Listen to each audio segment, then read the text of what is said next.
चमत्कार यारे मारे वाला वाला हरि हरि वाला हरि वाला अच्छा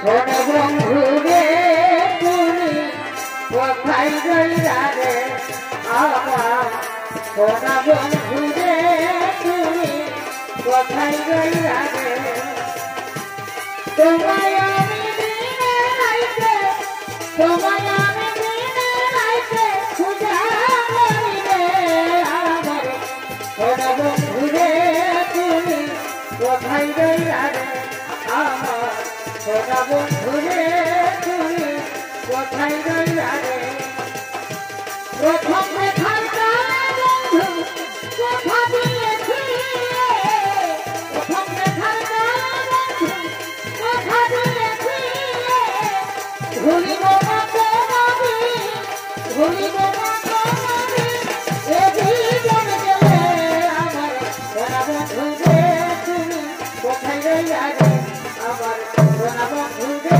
তুমি কোথায় গইলা রে সোনা বন্ধু রে তুমি কোথায় গইলা রে আমার সোনা বন্ধু রে তুমি কোথায় গইলা রে তোমায় আমি দিনে রাতে পূজা করি রে আমার সোনা বন্ধু রে তুমি কোথায় গইলা রে সোনা বন্ধু রে তুমি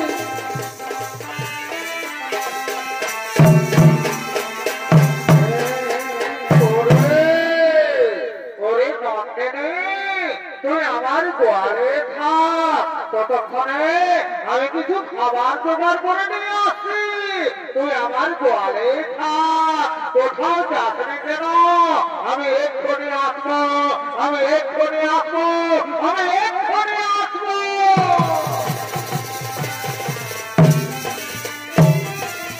কোথায় গেলা রে আমার সোনা বন্ধু রে তুমি কোথায় গেলা রে তোমায় আমি দিনে রাতে তোমায় আমি দিনে রাতে পূজা করি রে আমার বন্ধু রে তুমি কোথায় গেলা রে সোনা বন্ধু রে তুমি কোথায় গেলা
মনিগণ তোমরা দেখছো দেখছো কি সুন্দর একটি গাভী।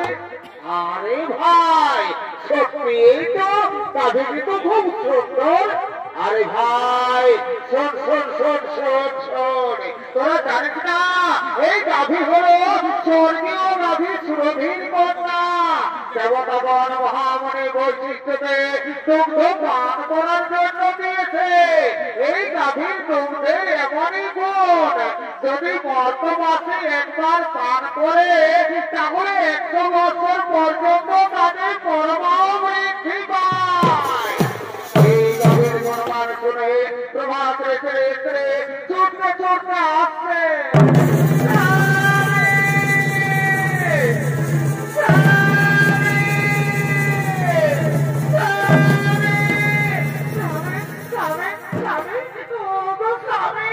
তুমি দাও না স্বামী, তুমি আমায় গাভীটি হরণ করে দাও।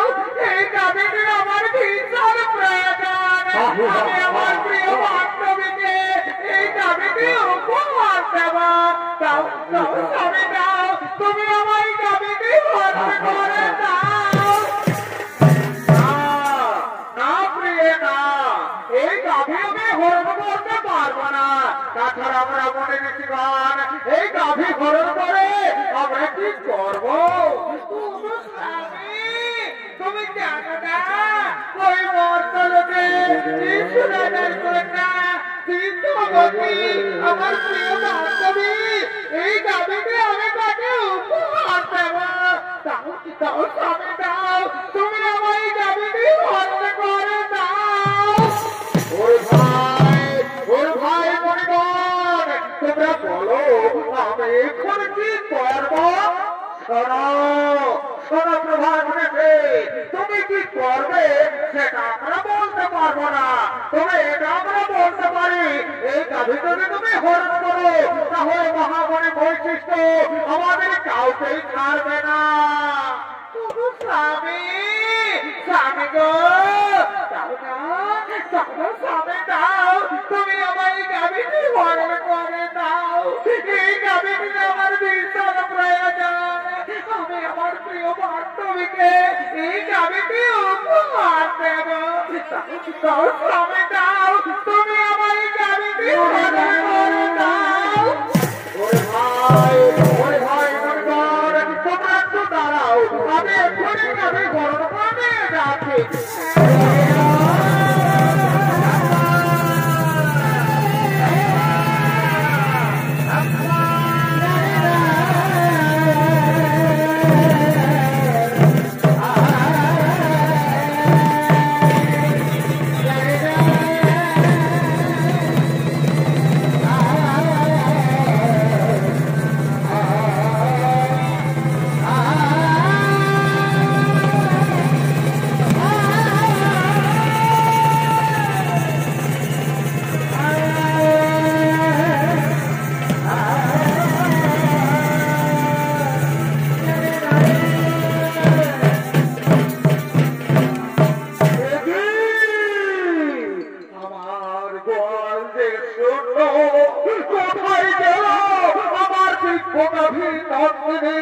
আমার গাভী নন্দিনীকে তো কোথাও দেখা যাচ্ছে না।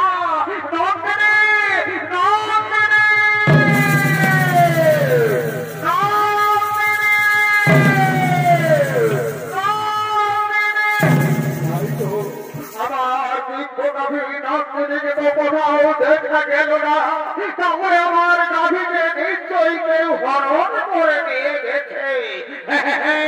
আমায় ধান থেকে দেখতে হবে কোথায় গেল আমার দিব্য গাভী নন্দিনী।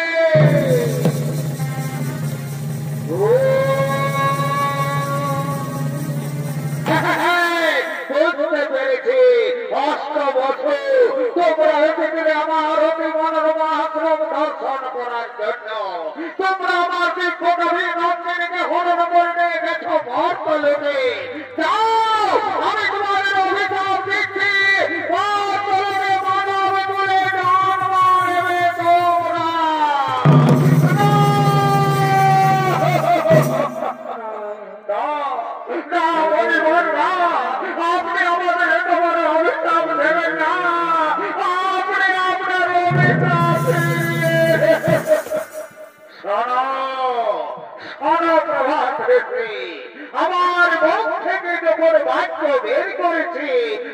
কখনো লঙ্ঘন হবে না।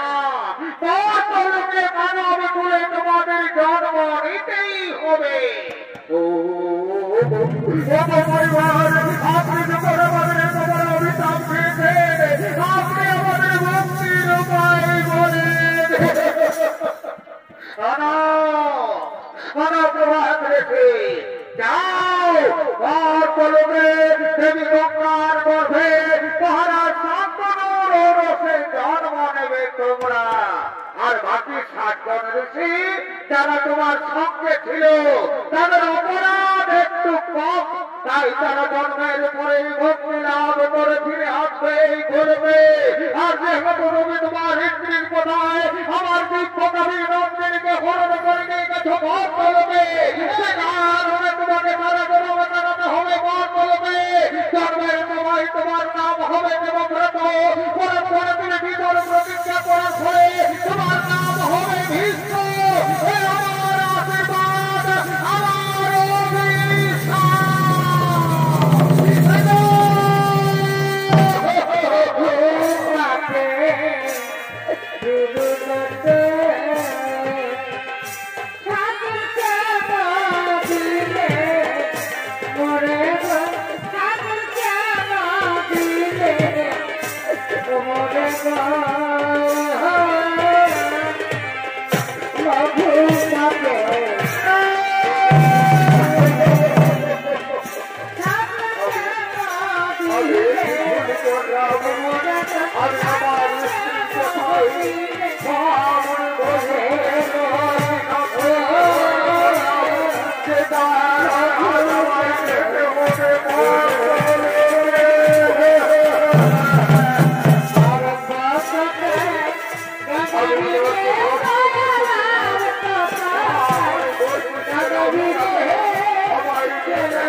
পুরাণ প্রমাণ অনুযায়ী মণিগণের অনুরোধে 8 বছর মুক্তির পরে দেবী গঙ্গা এলেন মর্তলোকে। দেবী গঙ্গার গর্ভে মহারাজ শান্তনুর রসে জন্ম নিলেন 8 বছর। 8ম গর্ভে জন্ম নিলেন প্রভাত ঋষি।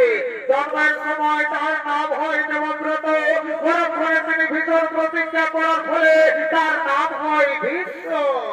আর এদিকে কাশী রাজের কন্যা অম্বা, কাশী রাজের কন্যা অম্বা সে সৌভাধিপতি শাল্য রাজের প্রেমে পড়েছে।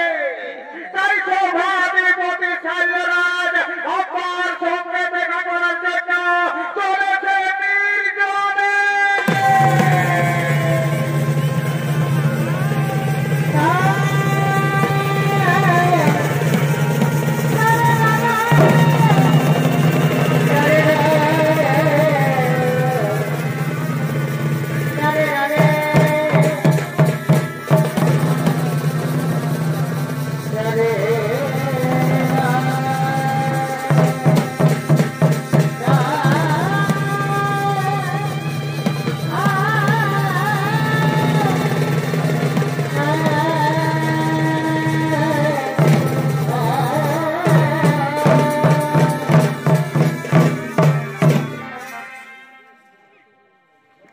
তাই তো অম্বা তো এখনো এলো না, তাহলে আর কতক্ষণ আমায় অম্বার প্রতীক্ষায় থাকতে হবে।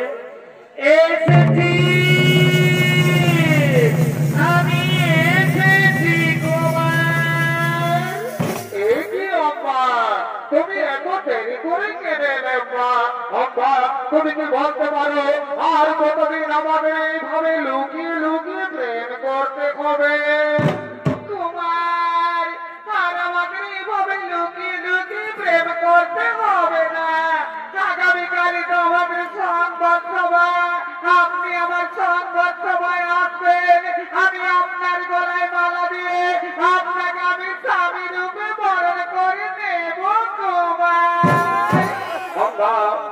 সত্যি বলছো না মা, তুমি আমার গলায় বড় মাল্য দিবে তো?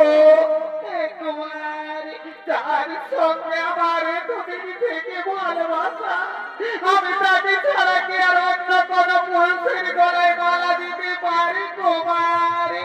তাই তাই তুমি আমার, তুমি আমার, তুমি আমার। আম্মা জানো মা, আজ আমার কি আনন্দ হচ্ছে, আজ আমার আনন্দে নাচতে ইচ্ছে করছে আম্মা। সত্যি বলছো কুমার, আমারও তাই, আজ আমার আনন্দে গাইতে ইচ্ছে করছে। এ জীবন তোমাকে দিলাম গো বন্ধু, তুমি শুধু ভালোবাসা দিও ও গো বন্ধু, তুমি শুধু ভালোবাসা দিও। সুখে রাখে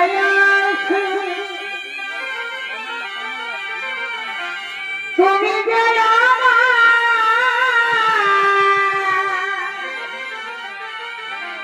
প্রিয় থেকে, তুমি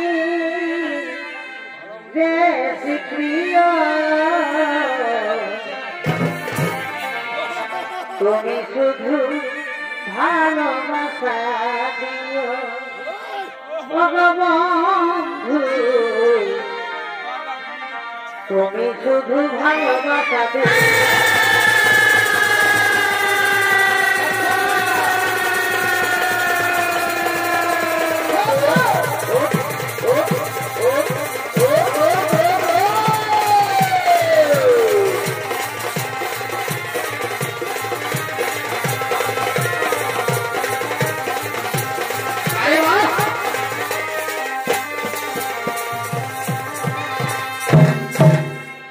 ভালোবাসার মতো ভালোবাসলে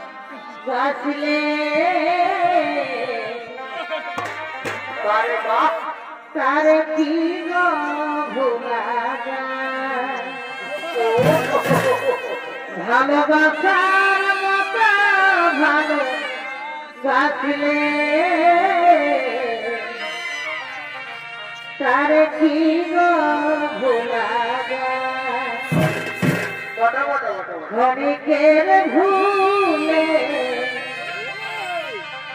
বিরহ মনে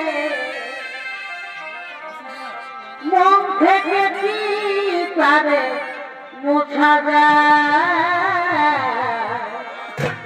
তারে কি গো ভোলা যায়? ভাই ভালোবাসার মতো ভালোবাসলে তারে কি গো ভোলা যায়?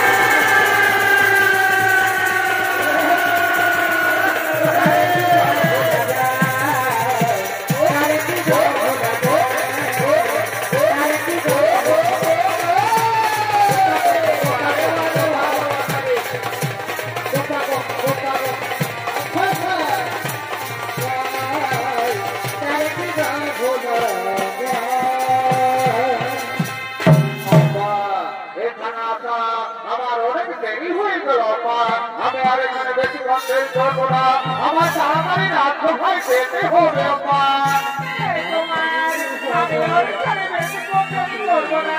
আমারও তাড়াতাড়ি ফিরে পেতে হবে।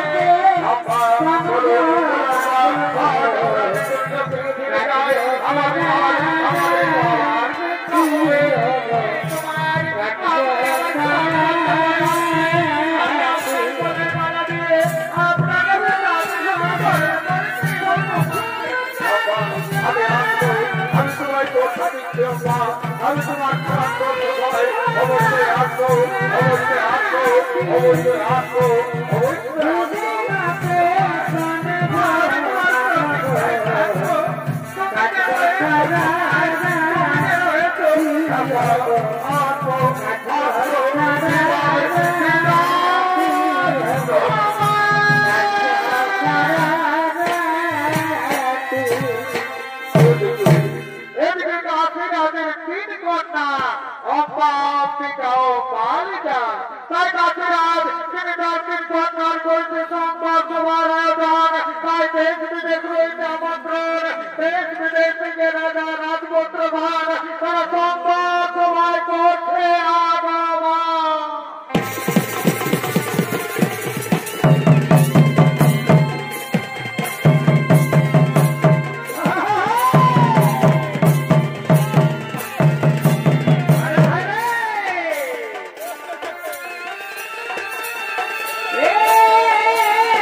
আপনারা নিজ নিজ আসন গ্রহণ, আপনারা বসে যান, বসে যান, বসে যান।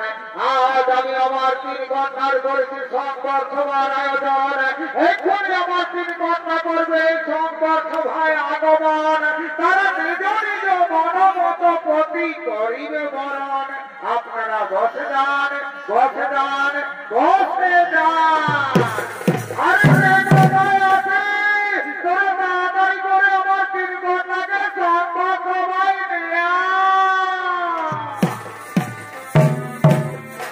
মনেরই বাগানে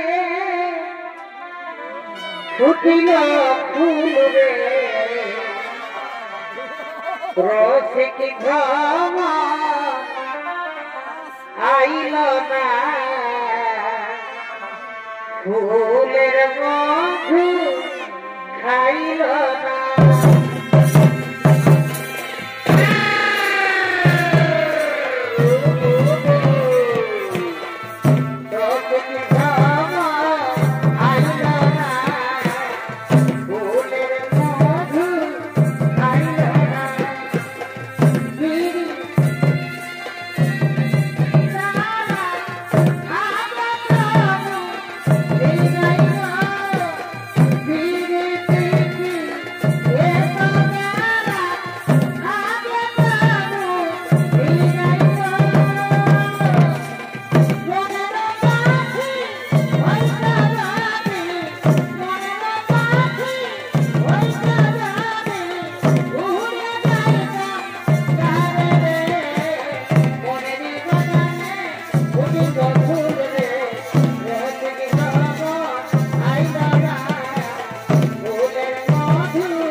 রয়েছে রয়েছে সাইলো মহারাজ তব সমগ্র ছবির উপস্থিত এই সভাস্থলে আপনি আমি আমি হস্তিনাধিপতি শান্তনন্দন গঙ্গা পুত্র ভীষ্ম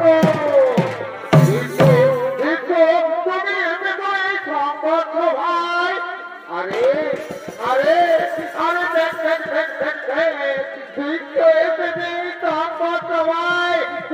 আমার ৮০ বছর বয়সে নিজেকে যুবক প্রমাণ করার চেষ্টা করছি রে আরে ভাই শোন শোন শোন আমার মনে হয় বিশ্ব বোধহয় তার পিতার মৃত্যুর অপেক্ষায় ছিল তার পিতা মৃত্যু বরণ করেছে তার মা শাখা পোলাও ভেঙেছে আর বিশ্ব নিজের প্রতিজ্ঞাও ভেঙেছে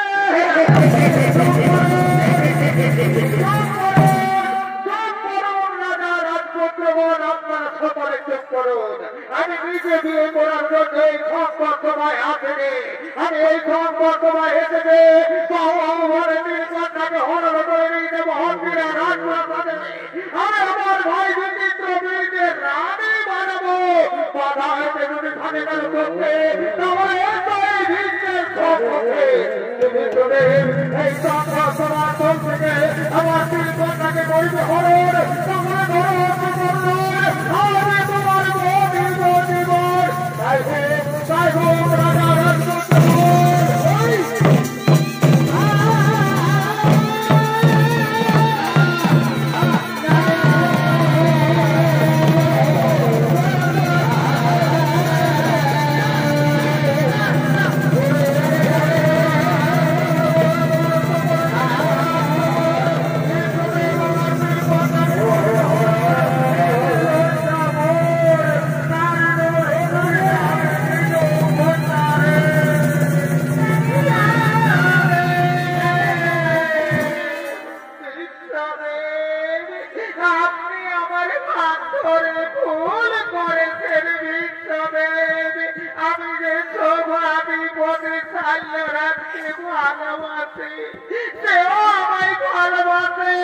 আমি তার বাঘ ধন্যা স্ত্রী আপনি আমায় তার কাছে পৌঁছে দিন বিশ্বদেব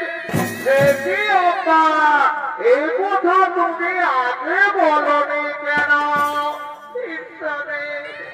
অনুগ্রহ করে আপনি যদি সেখানে বীরত্ব দেখাতে উপস্থিত না হতে তাহলে আমি বলাই মারা দিয়ে তাকে আমি স্বামী রূপে বরণ করে নিতাম সেও আমায় ভালোবাসে আমিও তাকে ভালোবাসি আমি তার বাগদত্তা স্ত্রী আপনি আমায় তার কাছে পৌঁছে দিন বিশ্বদেব চলো চলো আমি তোমার সাইন্যরাজের কাছে পৌঁছে দেওয়ার ব্যবস্থা করবো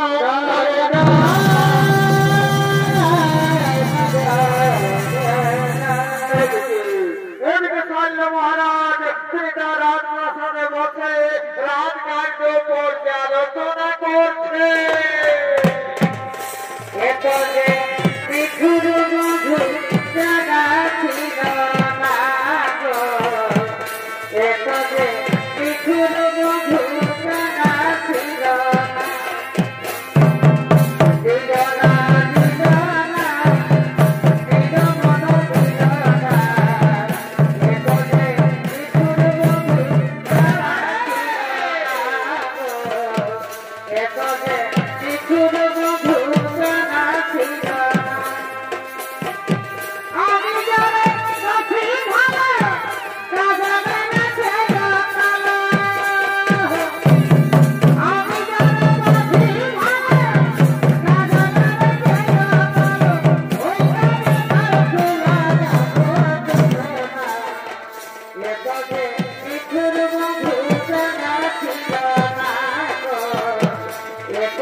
Oh,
এদিকে হস্তিনানগরের ভীষ্মদেব তার ভাই বিচিত্র বীরদের সঙ্গে তাসিরাজের দুই কন্যা অম্বিকা বালিকার পরিচয় বিয়ের আয়োজন। তাই সমস্ত রাজ্য রয়েছে আমন্ত্রণ।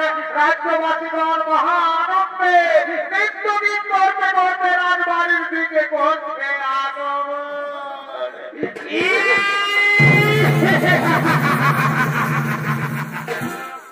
আরে ভাই কি মজা রে ভাই, কি মজা! এইটার নামেই তো বিয়া ঘর।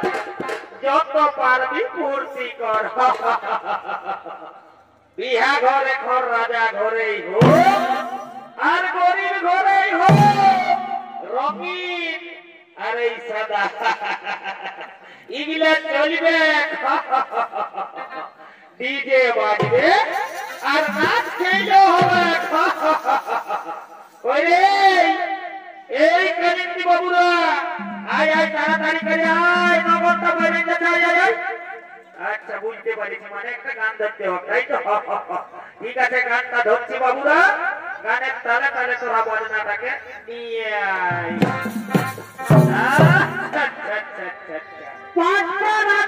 ঝিলিক শাড়ি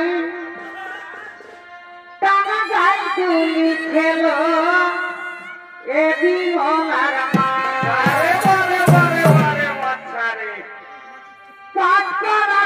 ঝিলিক শাড়ি টানা গাই তুলি খেলো এ বিমলার মা। বিমলার মা, বিমলার মা, কি হলো? বিমলার মাইকে বড়ই ভালোবাসি গো। বিমলার বাবা গো, তাওয়ার মনে কালি না। বারে বিমলার মাইকে বড়ই ভালোবাসি গো, তাওয়ার মনে কালি না।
আরে ভাই, রাজা ঘরে বিহা ঘর, একটা রঙিন দেখে গান ধর। আচ্ছা ঠিক আছে বাবু, রঙিন বদল দেখে আমার মাথাতে ঘুরায়।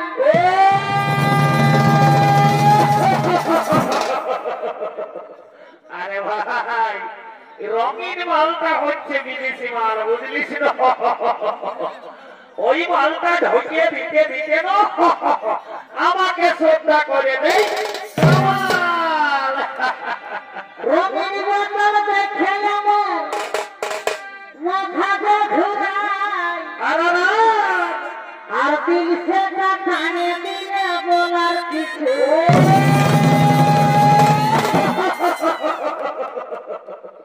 আরে ভাই, এই দিল সে মালটা হচ্ছে আমাদের দেশি মাল, বুঝলিস তো? ওই জন্যই এর আদরটা অনেক বেশি। ও মন গেল রে মাঠে, মন গেল রে মাঠে, আর কি হলো হে?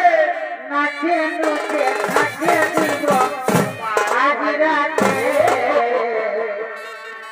সারাদিন ঘরে গেলি থাকে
তুমি বলেছিলে মহারাজ সাল্য তোমাকে ভালোবাসে, তুমি ওটাকে ভালোবাসো, তাহলে মহারাজ সাল্য তোমায় প্রত্যাখ্যান করলো কেন? আপনার জন্য আপনি আমার নাম ধরে তুলে দেবে বলে মহারাজ সাল্য বলেছে এ হাত সে আর স্পর্শ করবে না। এই নিয়মটা এই মাত্র অপরাধ। চলো চলো আমি তোমাকে নিজে মহারাজ পাল্যের কাছে পৌঁছে দেবো, আমি মহারাজ পাল্যের কাছে ক্ষমা চাইব। আজ আর আমি মহারাজ পাল্যের কাছে ফিরে যাব না। মহারাজ পাল্য আজ আমার চোখে তাই আমি চাই যাও অম্বা, আমি চাই স্বামী রূপে তোমাকে। না না অম্বা না, অতীতেই ফেলে গেছে জীবনের সুখ, জীবনের সুখ বাচ্চন্দ সব আত্মা নলে আত্মা হুকি দিয়া লইয়াছি ভিন্ন নাম।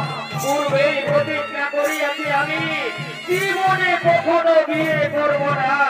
তাই তো আজ আবার বলি, এই পৃথিবীতে যতই রমণী সকলে আমার জননী। তাই জননী হয় করি নমস্কার, আদি হতে দূর হোক তোমার আমার মধ্যে মহায় অন্ধকার।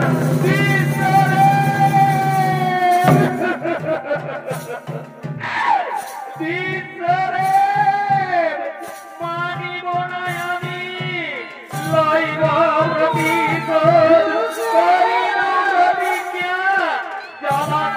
অগ্নিকুণ্ডে প্রাণ বিসর্জন দেব, পুনরায় জন্ম নেব শ্রীকণ্ঠী রূপে আমি তোমায় কুরুক্ষেত্রের মাঠে দর্শন দেব।